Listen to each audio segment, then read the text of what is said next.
Happy New Year. I wish you a loving and healthy and very playful 2021. And of course, we make all best wishes for our loved ones. But I want to know, what do you wish for yourself? What do you wish to ground in this whole new year? And please share it all the time with all the people you love and you know, because whenever you share your wish, it's an opportunity to ground it even more.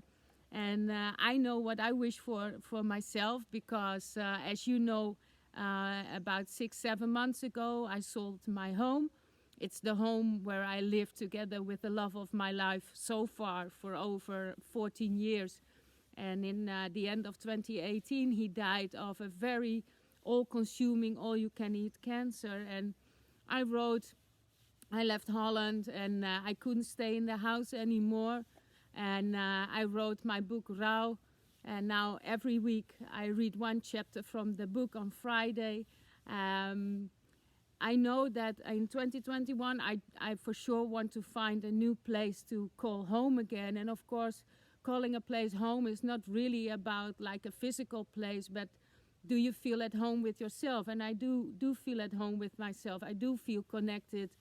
But at the same time, I know from my own experience from last week that it's also very, very good to feel grounded and safe and happy at a place you can call home. And I rent now this place. It's very beautiful. It's also very cold. People assume that in the south of France it's always warm, but that's not true for sure. And I'm going to read now. And it's going to be week 6 of RRRauw. To leave you in last year feels like the ultimate betrayal, as if I deceive, reject, forsake, abandon, desert, drop and dump you all at once. That's how it feels.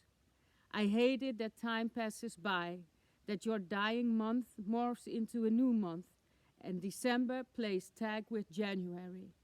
I think it's horror that Friday turns into Friday every week, and that every second pulls me further away from you. Last year we flew Emirates to Bangkok on New Year's Eve to work remote in Chiang Mai and on Koh Lanta for 2 months. In the north of Thailand we return to wonderful places. We party in Bangkok and make new memories on Koh Cham, an island for which time bends and where the ferry drops you off at a fishing boat so you can come ashore floating slowly. I recollect 14 New Year's Eves. I think of Hampi in India, where alcohol is forbidden. We cycle kilometers through the rocky landscape to find the nearest wine shop. And the wine shop is a small counter behind which only minibar size is sold. The next year we dance in San Pedro La Laguna, in Lago Atitlan, Guatemala. I remember the many parties at our hometown. We always celebrated New Year's Eve so exuberantly loud together. New Year's Eve feels like the Python roller coaster at the Efteling theme park. I suffer from New Year's Eve anxiety. The last time I took a ride in the Python roller coaster, the roller coaster paused for minutes at its highest point. I sit front row in the second cart, but just can't peek over the edge. I am fiddling with my scarf nervously, anticipating what's coming. I have experienced the fall before, and without warning, the snake drags me into the depths on his journey. It is surrender, trust, and letting go. No idea what I'm heading for this year. I intend not to hide or shy away from it. I will walk quietly into the labyrinth. The longer I am on my way, the more I slow down. I regularly stop to breathe, rest, observe, eat, write, listen, howl, and take 1 or 2 steps back again. While en route, I squeeze out my tears. The labyrinth is an adventure with plentiful, amazing surprises. And right now, I don't exactly know with what treasure I will return. Your last hours are pure magic. I keep them hidden in my heart. That is our playground together forever. When you are dying, you become everyone's property. The hospital, palliative care team and doctors own you. You belong to friends, acquaintances, and loved ones, not to mention the cancer that eventually claimed you completely for itself. Sunday, Barna, that's my BFF, and I went to see Fantastic Beasts, the early morning show. On the streets it's still enchantingly quiet. The weather is so mild for December, even flowers bloom. You leave cuddly messages everywhere. A cat purring happily in the window, the solo of a blackbird high up the roof of an apartment block. All kinds of furry friends on the street are giving and taking tender, loving attention. Sometimes I manage to let go of you. For example, when I shower, ride my bike, or hang clothes outside to dry. And at Fantastic Beast. Letting go always felt safe with you, jumping back simply wonderful.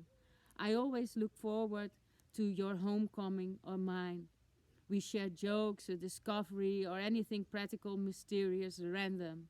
Now only I carry new stories into our house. On Netflix, I watch you. I drag my eyes from the screen, startled, and begin to swipe widely through my iPhone. There's no way I remember the sound of you laughing. Suddenly, you are next to me in the elevator of a sky bar in Bangkok. We dance to the music on our way up. It's right there, your infectious giggle, the chuckle that slipped deeper and deeper inside, the laugh that was always there but at the end became a subdued snicker. There is an ugly bedsore wound on your hip. With Cafilon, I spray a protective layer over it. I'm passionately focused on taking care of that nasty bedsore. Everything all right, sweetie? I look up. The spray drips off your leg. A minty smell saturates the air around us. In my hand, I hold a bottle of Dr. Vogel's dry mouth spray. You burst out laughing. The last time spontaneous and in full. It must have hurt like hell. Laughing heals like crying. It's almost New Year's Eve, 5:30. I have done my tax declaration all afternoon. I take a glass of champagne to toast with you. I shiver. The cold feels so dense around the house. Maybe you are throwing a party in the kitchen, together with all your soulmates. I clean up a little.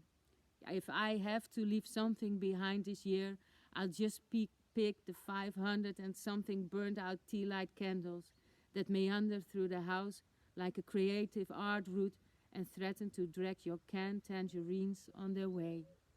So that's for week 6, and I hope to see you next week. And stay safe and stay loving and stay healthy. And ciao. All the best.